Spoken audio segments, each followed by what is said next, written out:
Hey guys, this is Shan, the founder of Millennials In Motion. Welcome back to the channel. So today we have a really special guest, Matt Orling from GoGun.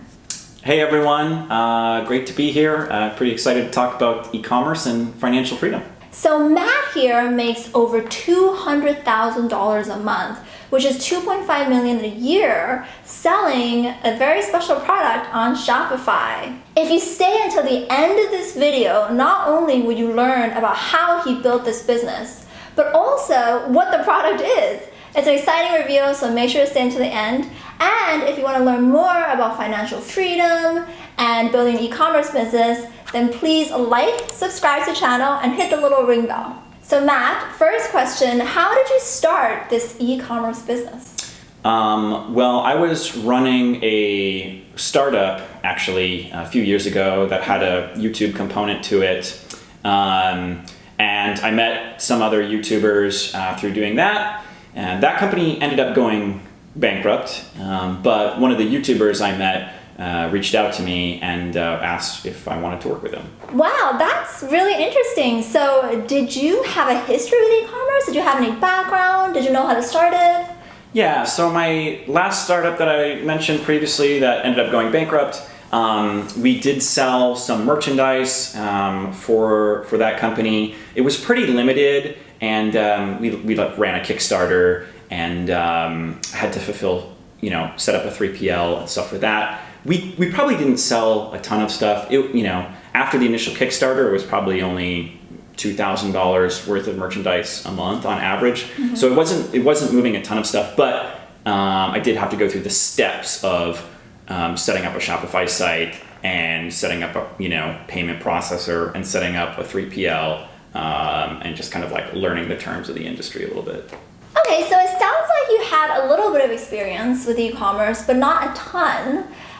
Just like me, I had very, very little to no experience. So how did you learn how to start a Shopify store, especially one that's done so much? How did you learn about marketing, logistics, legal, stuff like that? Sure. I tend to operate my companies with the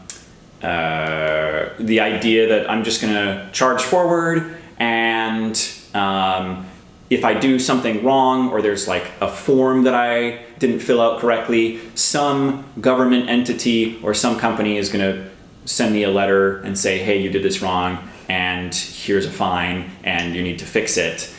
Usually these fines, the thing is, the federal government, any government, they're not in the business of trying to shut down companies. If you're honestly trying to, run an honest business, they'll just say like, hey, you forgot to file your sales tax report, and they'll send you a letter and they'll put some little penalty. It's usually like a couple percent or like $20 or something like that, and they'll say you got to do this, and then you call the little number on the sheet and you go, oh, I didn't even know about this, and they'll walk you through it. So I think there's a lot of people sort of get stuck in analysis paralysis where they're not, because they don't know how to start, they just don't start.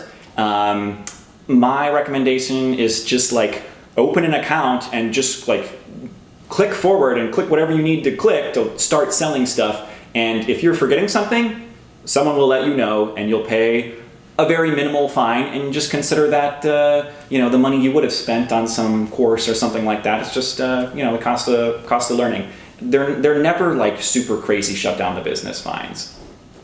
And what about marketing and logistics? In terms of marketing and logistics, the marketing, both with my old startup and with the new company, all the marketing is sort of taken care of through YouTube channels and social media. So I've actually have very, very minimal experience running like PPC or like paid advertising. In terms of logistics, it's always just kind of started out with like, I just order some stuff and it shows up at my garage and I fulfill it myself. And then kind of once I get the ropes, once I learn the ropes, I then can start outsourcing it to a 3PL or a third-party logistics company. So that's when you send all your merchandise to some warehouse somewhere, and then they do all the picking and packing and shipping your boxes to your customers.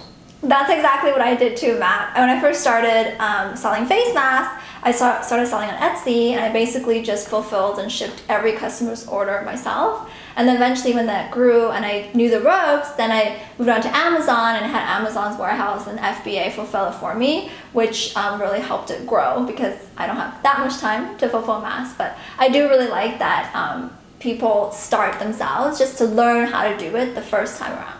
It's so cool that you got this huge opportunity with York, and it must be really nice to get an influencer to help you with marketing. How did the flow of sales go? Because you obviously didn't go from 0 to 200K in 1 month. What was it like? Yeah, so the store definitely didn't start doing a ton of sales right away, but it did ramp up pretty quickly. Basically, as I added more products to the store. That gives Google kind of like more content to index and brings the website up and the search rankings. The first product I added wasn't the super high demand product.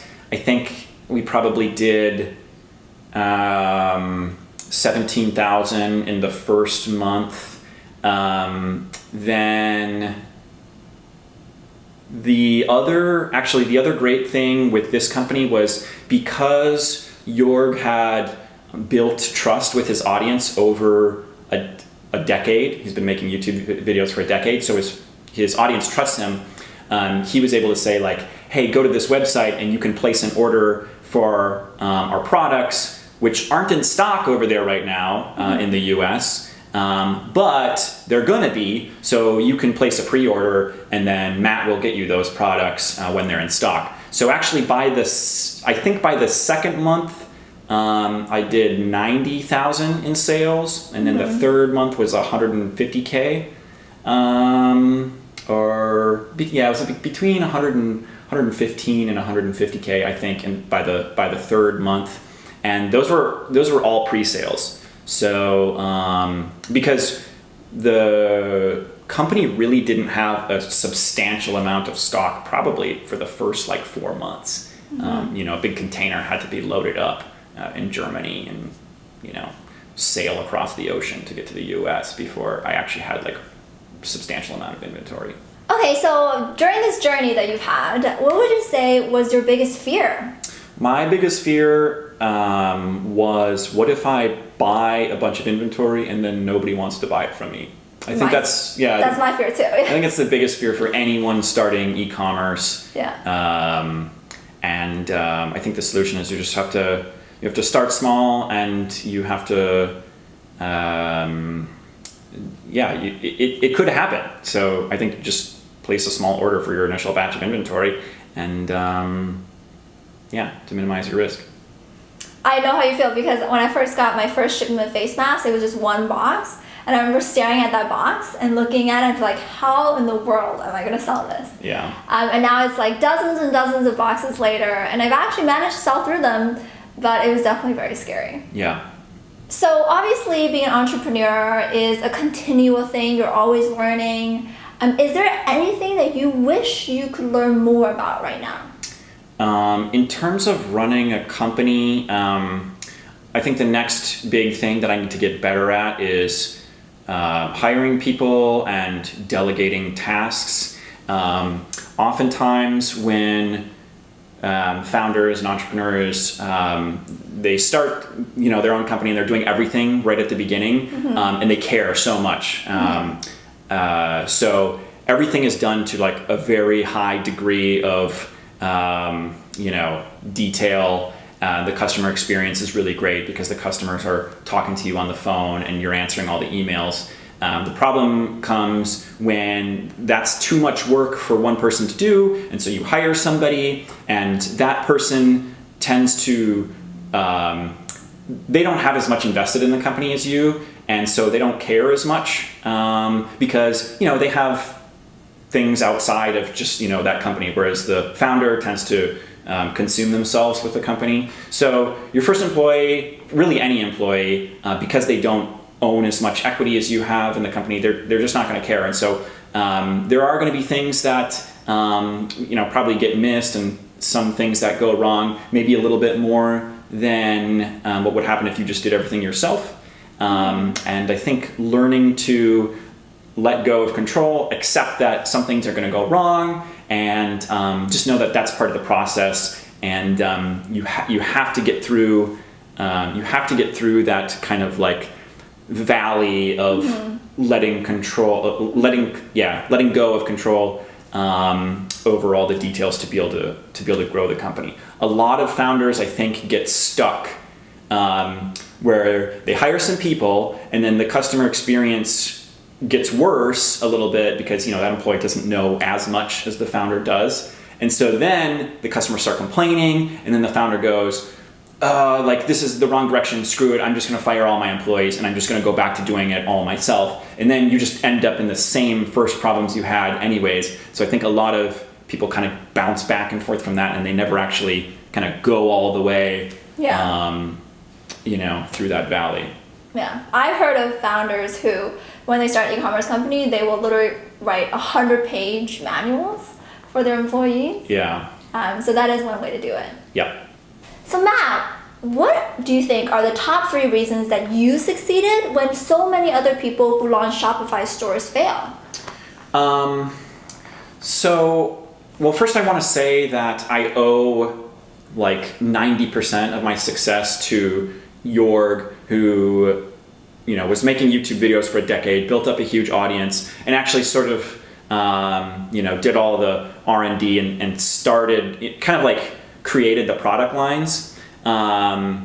So by no means is this something that I can, I wouldn't even know how to repeat it if I wanted to. I wish I could, and I wish I could tell other people how to. But I think what caused me to be successful and for Jorg and I to end up working together was sort of like an open-mindedness and a willingness to try new things. So, when my first company failed, I was posting on Facebook about it and just kind of like talking about some of the numbers the company did and just recapping what happened. And Jorg commented on that post and he was like, hey, well, here's this opportunity. Do you want to do it? I think a lot of people would have said like, oh no, I don't want to do that, or like e-commerce, that's not for me. But I was, always remained curious and wanted to know more. And so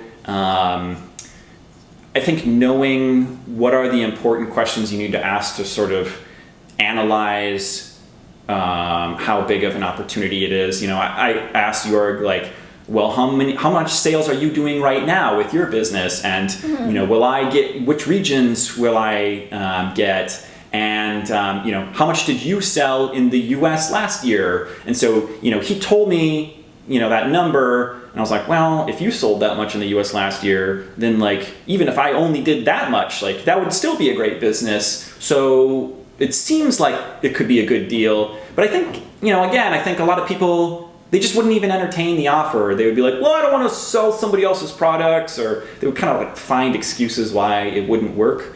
Whereas I tend to try to find reasons why it could work.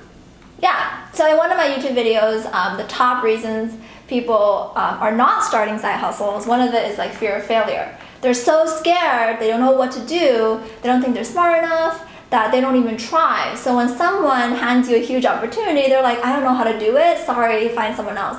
But instead, you were like, I don't know how to do it, but I'll make this work. I am curious though, being a huge fan of FIRE, and I think a lot of our audience are, did you do anything else to achieve financial freedom? Actually even before I started GoGun, I started buying multifamily real estate. And so I bought a fourplex, back in 2017, and it appreciated pretty quickly. And then I refinanced it a year later, pulled cash out, and then bought a second fourplex. And so, by 2020, I was making enough passive income to essentially live for free, plus roughly $2,500–3,000 a month in cash flow on top of that. So, I couldn't live some extravagant go party on yachts life, but it was enough that like I had the cushion that I could, sort of experiment with other businesses, and if they didn't make a ton of cash right away, it wasn't the end of the world. So I think, having that passive income is super helpful in that it allows you to explore other opportunities. Whereas if I was just like constantly worried about how am I gonna, pay for food that month, then it would have been a little, not necessarily that I wouldn't have done it, but like it would have just been more stressful. Yeah, that makes a lot of sense.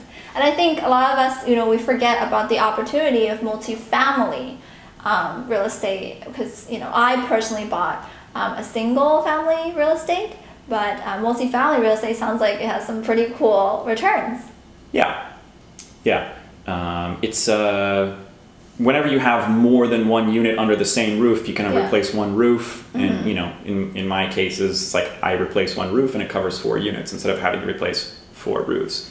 Now the rents are a little bit lower, but your rent per, dollar invested, or your cap rate is a little higher for multifamily. So they tend to cash flow a little bit better for every dollar that you put in. So my last question, Matt, is can you give an unconventional advice to the audience? Something that maybe not everybody says.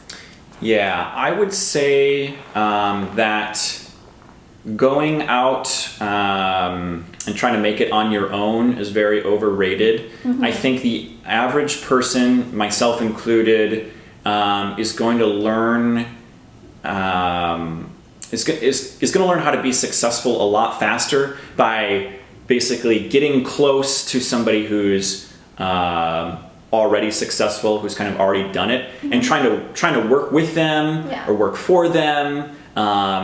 You're going to learn the fastest that way because you're learning from decades of their mistakes, and then that way you don't have to make the mistakes. You can go out on your own and you can make all those mistakes yourself and learn yourself. It's just going to take you a really long time to do that. So I don't necessarily mean that you have to go become an employee for that person, but like just trying to get close to them, talk to them on a regular basis, ask how you can help. It doesn't have to be in like an employer-employee way, but just trying to work closely with somebody who's successful is a big benefit. I agree with you. That's actually what Kevin Feige, one of my idols, he's the president of Marvel Studios.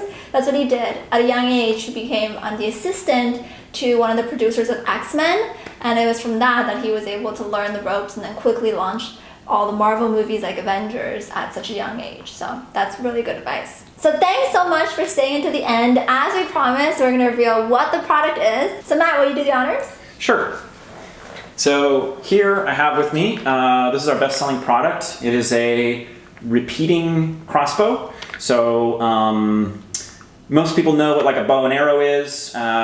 With normal archery, a crossbow is basically a bow that is put horizontally and then on a trigger system. Might see these in like The Walking Dead. But this one's special because sort of an innovative take on it, where there's actually a magazine on top, and you can load many arrows into it. This one holds 7, and then you can shoot 7 arrows in rapid succession out of this thing. So really cool product, and I love it, and my customers love it too. Cool, awesome. Well, thank you so much, Matt, for joining the channel.